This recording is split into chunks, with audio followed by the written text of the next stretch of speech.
এই হলো কি অবস্থা। এখন এখানে যে টুলস হচ্ছে আপনি এখানে টুলস ক্রিয়েট করলেন, আপনার এখানে যে টুলস গুলি আছে মনে করেন এখানে বিভিন্ন টাইপের টুলস, এটা ডায়া কত আছে, কত আছে এবং এটা কত স্পিডে কাজ করবে সেটা আপনি এখান থেকে আগে সিলেক্ট করে দিবেন। সাপোজ এটা আছে আপনার 0.20 বা 0.10 আছে, লিখে থাকবে না, ওইভাবে লেখা থাকে না এর উপরে, বুঝবো কিভাবে এটা? এটা ইয়ে দিয়ে একটু স্লাইড ক্যালিপার দিয়ে একটু মেপে নিয়ে, এটা তো বিশাল ঝামেলা। এটা 10.10 দেখলেই বোঝা যায় এটা 0.10। মনে করেন আপনি এখানে ডাটা ভ্যালু চেঞ্জ করলেন, মনে করেন এখানে আছে কত 3 mm, আমরা যদি 3 mm না করে 3.5 mm করি, 3.5 mm, আর এটার স্পিড হবে মনে করেন আমরা ধরলাম এটা 20 mm পার সেকেন্ড স্পিডে কাজ করবে। এটা হচ্ছে মিলিং বিট, এটা হচ্ছে ড্রিলিং বিট, খেয়াল করবেন। এখন অ্যাড দিলেন ডায়ামিটার নি point out of the range, ওটা 3 mm এর বেশি কাজ করবে না, তাহলে এটা 2 দেই, মনে করেন 2 mm অ্যাড, এই যে 2 mm অ্যাড হয়ে গেল এবং স্পিড 20 mm পার সেকেন্ড। এইটাই কিন্তু আপনার লাইব্রেরি, এখান থেকে যখন কাজ করবেন তখন ওইখানে পরবর্তীতে এখান থেকে এই লাইব্রেরি থেকে সিলেক্ট করে নিতে হবে। আপনি যদি মনে করেন যে 0.10 mm এটা সিলেক্ট করেন তাহলে অটোমেটিকলি সে 15 mm পার সেকেন্ড সিলেক্ট হয়ে যাবে, কিন্তু মডিফাই করা যাবে। ঠিক আছে, আপনি মডিফাই করতে চাইলে এখান থেকে মডিফাই করবেন। আর এটা ডিলিং বিটের জন্য। ওকে স্যার, একটা টুলের জন্য স্পেসিফিকেশন নাকি ভিন্ন ভিন্ন টুল? দুটো আলাদা টুল না, না টুল আমার কথা হচ্ছে এখানে আমরা ধরনের অনেকগুলো এনমিল আছে আর ইয়ার ডিল আছে, ডিলিট আছে, এখানে মিলিং আর ডিলিং অনলি স্যার। একটা টুল অনুসারে কি এই স্পেসিফিকেশন গুলো চেঞ্জ হবে কিনা? হ্যাঁ হ্যাঁ, আপনি টুল মনে করেন আপনার যদি মোটা হয়, আপনার এই ডায়া যদি মোটা হয়, আপনি এখানে ইয়ে চেঞ্জ করবেন না, ওয়াইডস কত হবে চেঞ্জ করবেন। এটা বলবো কিভাবে? কোনটা স্যার? এটা ডায়াটা কিভাবে বলবো? স্লাইড ক্যালিপার দিয়ে মেপে দিতে হবে। এই যে ড্রিলটা আছে এটাতে কি ধরনের আউটপুট দেবে আমরা এটা বলবো কিভাবে? ওটা তো এন্ড মিল লাগবে আপনার জন্য, আপনি মিলিং এর জন্য এন্ড মিল কাটার, হ্যাঁ, আর ড্রিলিং এর জন্য ড্রিলিং বিট। তাহলে সেই ড্রিলিং বিটে আমি ধরুন আমি এই যে 2 mm আছে, 2 mm দিয়ে কি হচ্ছে ডায়া, হ্যাঁ এই যে মাথার ডায়াটা, এটা ডায়া আছে 2 mm, আর ফিট তো আমার ওই যে 20 মিলিমিটার পার সেকেন্ড আমি ধরে নিলাম, আর 79 মিলিমিটার মানে হচ্ছে সেই লেন্থ এই বরাবর কেটে যাবে, তাই? কোনটা? এই যে 79 mil তো মনে হয় একটাকে অন্য কোনো একটাকে কনভার্ট করছে এইটা। হ্যাঁ, এটাও কনভার্সন করে নিছে মনে হচ্ছে। আচ্ছা দেখা যাক, আমি বলতেছি কি একটা এখানে দুইটা জিনিস সিলেক্ট করা যাবে, সেটা হচ্ছে ওয়াইড আর স্পিড, কিন্তু এই মিলটাকে আপনি সিলেক্ট করার অপশন নাই, এটা অটোমেটিক কনভার্ট করে। আমরা যখন রাউটারে যখন আমরা লাগাই সেখানে দেন ভিবিট লাগালে এক ধরনের পাথ জেনারেট করে যায়, এন বিল লাগাই একটা ধরনের পাথ জেনারেট করে, আরেকটা আছে যে ওভার বিট, আমি বিটের সব নাম ভুলে গেছি, এটা লাগে এক ধরনের এখানে এত অপশন নাই স্যার, এখানে এন মিল দিয়ে শুধু এনক্রিপ্ট করবেন আর ড্রিলিং দিয়ে ডিলিং করবেন, আর কোনো অপশন নাই। না, অপশন নাই। আর এন মিল গুলো সব একই ধরনের, মানে ইয়েটা কি একই ধরনের শুধু মোটা চিকন আছে এই, আর কিছু নাই। ও তাহলে বুঝতে পারছো যে টুল একই, এই ধরনের কোন ধরনের লাইন একই রকম জেনারেট করে যাবে, কার্ভিং করবে একই রকম, এটা চিকন হইবো না মোটা হইবো সেটা ডিফারেন্ট। নাইস। আচ্ছা, টুল গেল, এখানে আসলে সেটআপ। আচ্ছা, সেটআপ করতে হলে আপনি মনে করেন যে আপনি আগে যাবেন অপারেটে যাবেন, না সেটআপে যান, মনে করেন সেটআপ, এই সার্কিটটাকে আপনি সেটআপ করবেন। এগুলো হচ্ছে ডিলিং এর জন্য। এই মিলিং আপনি যখন মিলিং করবেন, মিলিং করার জন্য মিলিং এর এসে এই যে আপনার এখানে কত এমএম এর ডায়ার আপনি বিট নেবেন, নিয়ে কাজ করবেন। মিলিং বিট ড্রিল বিট একই কথা, মনে করেন 10 এমএম নিয়ে কাজ করবেন, করার পর এগুলোর কোনো দরকার নেই, এগুলো ড্রিলিং এর জন্য, ঠিক আছে, এগুলোর দরকার নেই। আর এটা হচ্ছে কাটিং এর জন্য, মনে করেন আপনার কাজ করা শেষ, আউটার আপনি কেটে দিবেন, সেই ক্ষেত্রে আপনার এটা লাগবে। আপনি যদি এখন শুধু মিলিং করেন সেক্ষেত্রে কোনোটাই লাগবে না। অপারেশন, এই অপারেশনে গেলেন, এখন এখানে আসেন এরিয়া সিলেকশন। আপনি যদি মনে করেন যে শুধু এতটুকু নিয়ে কাজ করেন, তাহলে মনে করেন এরিয়া মিলিং, এরিয়া সিলেক্ট, মনে করেন যে শুধু আমি কাজ করব এই মনে করেন এতটুকু নিয়ে কাজ করব, ঠিক আছে, এতটুকু নিয়ে আপনি কাজ করতে চান, তাহলে শুধু এতটুকু সিলেক্ট করে দিয়ে আপনি যদি এখানে সেটআপে যান, সরি অপারেশনে,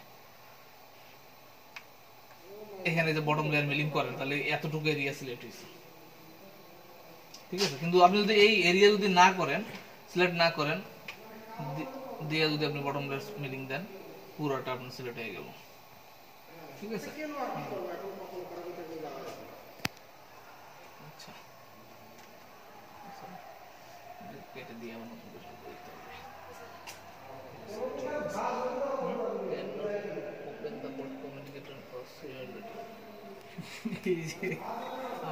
আমাদের ইয়েতে কিন্তু একদম ডিস্টার্ব করে না। আপনার ল্যাপটপে সমস্যা আছে? না না, সত্যি কথা। কারণ আমরা এই পর্যন্ত এই এতদিন 3 দিন ধরে ট্রাই করতেছি। এটা কোনো কথা না, বললাম তো সফটওয়্যার সমস্যা থাকে। সফটওয়্যার আমি একবারও প্রবলেম পাইনি, বললাম তো একবারও। ওকে যে কাজ করতেছে এখন, নট এ সিঙ্গেল বারও ট্রাই করি। আচ্ছা, সেটআপ গেল। সেটআপটা দেখেন, আবার ভালো করে দেখেন। ফাইল ওপেন করে স্যার এটা শেয়ার দাও সব তো। না না না, শেষ করার কোনো দরকার নেই, আগে কাজ যা শিখতে সেটা দেখি। সেটআপ, এই সেটআপটা বোঝা গেল। সেটআপটা বোঝা গেল। আপনি অপারেশনের এটা দেখেন। আপনি মিলিং করার সময় শুধুমাত্র এখান থেকে যদি এরিয়া আপনার পুরোটা আপনি মিলিং করবেন, সেক্ষেত্রে আপনার কোনো দরকার নেই। সেক্ষেত্রে আপনি বটম লেয়ার মিলিং সিলেক্ট করলে সে পুরোটা সিলেক্ট করে নিল, ঠিক আছে। আপনি অপারেশন করার সময় কিন্তু এখন মনে করেন রানে যাবেন, সেক্ষেত্রে এই যে এইটা সিলেক্ট করে এই যে এখানে জেড এক্সিস ট্রু শ্যালো বলতে হবে। এখনো আমি কিন্তু জেড এক্সিস লাগাইনি, ওটা কাছাকাছি থাকতে হবে। থাকার পরে যে আমি যখন ওকে দিব তখন অটোমেটিক্যালি কাজ শুরু হয়ে যাবে। আর এখানে মুভিং তো বুঝতেছেন, মুভিং মানে হচ্ছে আমি এক্স ওয়াই জেড মুভিং করব। এটা হচ্ছে মুভিং, এটা হচ্ছে ফাস্ট মুভিং। আর এটা হচ্ছে 10 mm মুভিং, প্রতি প্রেসে 10 mm মুভ হবে, প্রেস করলে 10 mm।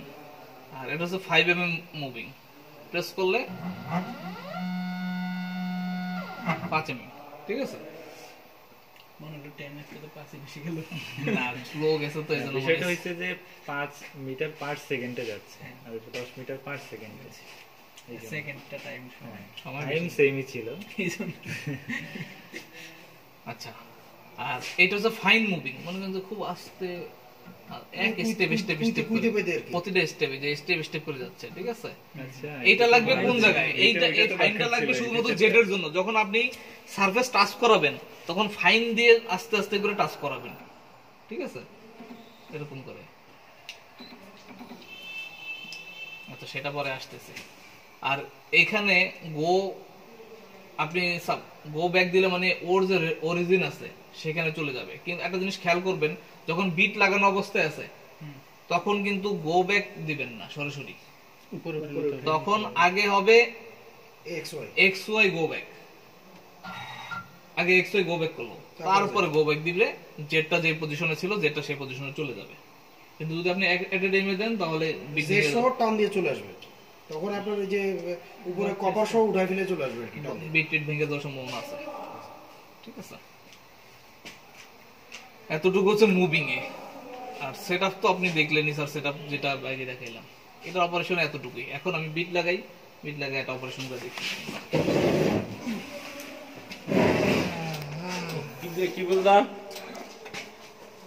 হ্যাঁ, মাথা ঘুরতেছে, ওয়ার্কশপের দায়িত্ব দিয়ে দাও। মাথা ঘুরতেছে। বিটটা লাগানো দাও। এটা হচ্ছে মিনিমাম, ঠিক আছে। এই হচ্ছে মিনিমাম, এর থেকে নামবেন না নিচে। এর থেকে একটু উপরে উঠে নেবেন, 2 স্টেপ মনে করেন, 2 স্টেপ উপরে উঠে। এটা কোথায়?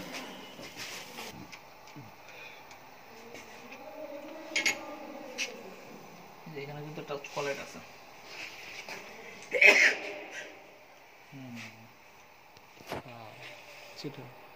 আমাদের এই শেপ একটা কলেট আছে, তার বিটটা কই রাখলাম স্যার?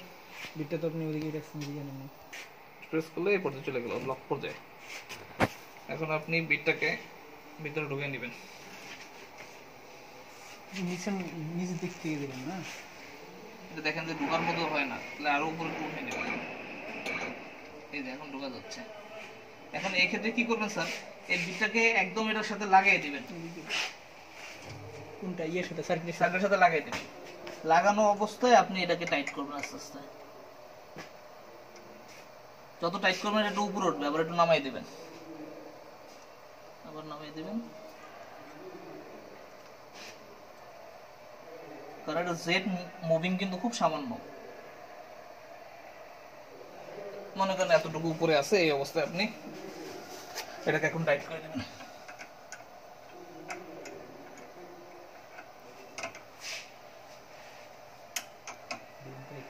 ওকে, ডান।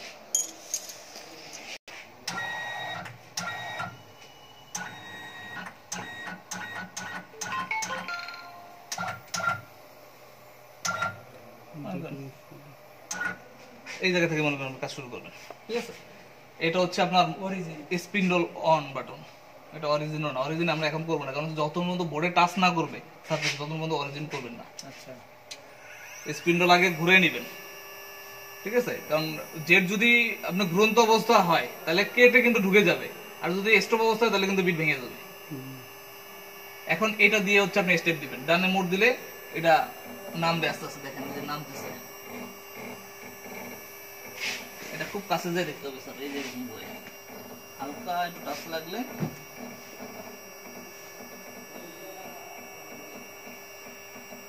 এটা ছোট আওয়াজও করবে, ঠিক আছে?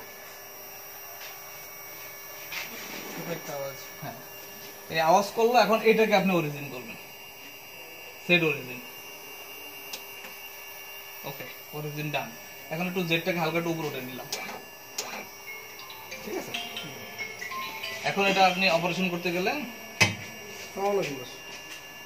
অফ করে নাকি ছোট টুল তো ভেঙে গেলে অপারেটর লাগবে ওই ইয়াটা। আমরা আগে দেখিনি, আমরা সেটআপের যে বিটটা নিছি, বিটটা কত ছিল? 0.10, 0.10 ঠিক আছে? এটা ডান অপারেশন। এখন বটম মিলিং প্রেস করলেন, দেখছিস সেলো দেখাচ্ছে না, একটু নিচে নামাই দিন।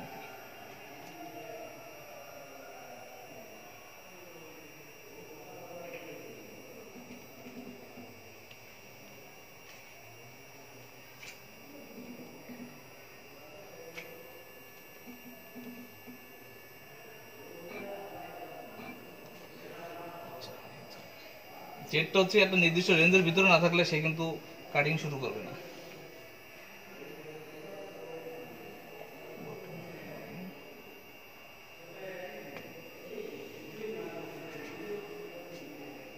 বিটটা একটু নিচে নামানো উচিত ছিল, একটু সাফার আবার একটু।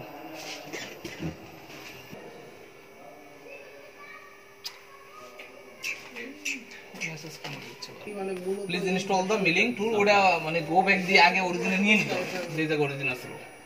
ওকে,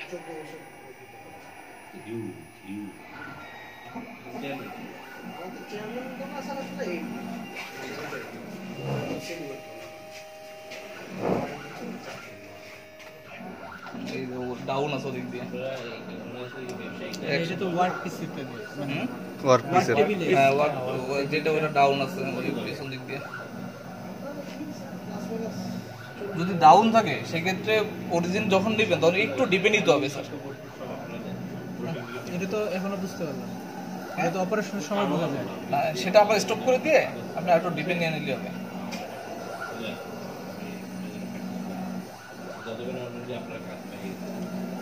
ফুদিয়ে দেয় একটু, অনেক সময় ছিল, অনেক। এটা তো মাত্র লাইন কাটতেছে, লাইন কাটার পরে তারপরে ভিতরের গুলা আবার উঠাইতে হবে।